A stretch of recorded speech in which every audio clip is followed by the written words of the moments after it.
bodas, a gente vai ver que Jesus ainda não iniciou o seu ministério. Por quê? Porque a Bíblia nos fala que Jesus vem depois de João Batista. É verdade. E Jesus, ele permanece 30 anos vivendo na terra, trabalhando junto com seu pai, porque era normal daquela nação o filho herdar a profissão do seu pai e trabalhar junto com ele, aprendendo desde pequeno a honrar os princípios de Deus e a manter a estrutura de uma casa. E desde pequenininho Jesus cresce. Só que Jesus, ele cresce de uma maneira diferenciada.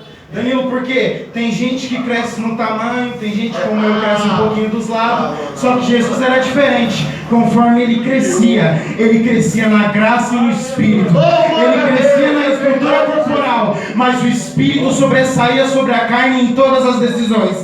Eu imagino as pessoas chegando no trabalho de Jesus falando: ei, aconteceu isso, aconteceu aquilo, e Jesus sempre com uma palavra do céu. Ei, sabe por quê? Porque eu não preciso estar em cima de púlpito para exercer ministério. Eu não preciso estar em cima de holofotes para fazer o que meu Deus mandou. Ei, aonde eu passo e aonde eu piso, eu sou canal de bênção, eu sou profeta de Deus, e por onde eu passar, o nome dele vai ser glorificado. Eu fico imaginando Nazaré. O Filho de Deus em Nazaré não fazia os milagres que já era para ser feito, mas a presença que conduzia ele era diferente naquele lugar. Sabe o que é isso aí? É quando você chega na casa, não precisa orar, não precisa saudar e não precisa cantar. Só de você chegar, a presença chega junto e alguma coisa diferente começa a acontecer. E perante esses 30 anos, Jesus vai crescendo. E conforme a palavra, Jesus cresceu, só que ele cresceu no secreto. Danilo, como assim? Jesus, ele cresce. Só que antes dele vir para a terra, o anjo Gabriel fala para Maria: você vai gerar o Salvador dessa terra. E ele é semelhante a Deus. Por quê? Porque os três são um. É a Trindade em si. Então Jesus é a mesma coisa de Deus. Só que Jesus na terra, ele respeita quem enviou ele. Danilo, o que você está falando? Jesus na terra, ele respeita aquele que o enviou. Danilo, como assim? Eu tenho poder para fazer, mas não faço se meu pai não permitir. Eu tenho poder para fazer, mas não faço se meu pai não autorizar.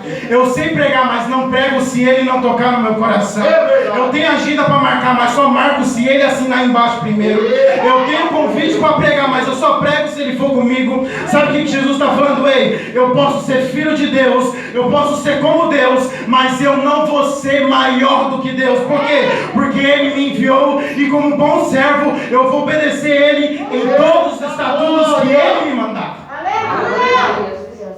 E após esse tempo, a Bíblia vai nos dizer que vai haver uma grande festa.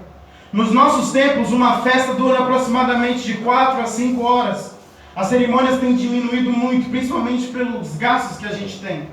Só que naquele tempo, as festas que eram feitas para casamento eram de 6 dias a 13 dias de festa seguidos. Adeus!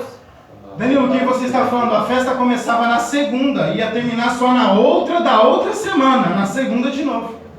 Danilo, por quê? Porque era de praxe dos noivos nomear uma grande festa para simbolizar o casamento.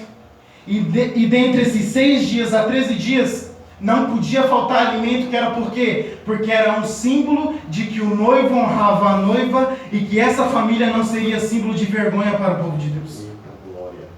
Só que de repente agora, eles começam a preparar a festa e o mestre-sala, aquele que prova o vinho, ele não é responsável somente por provar o vinho.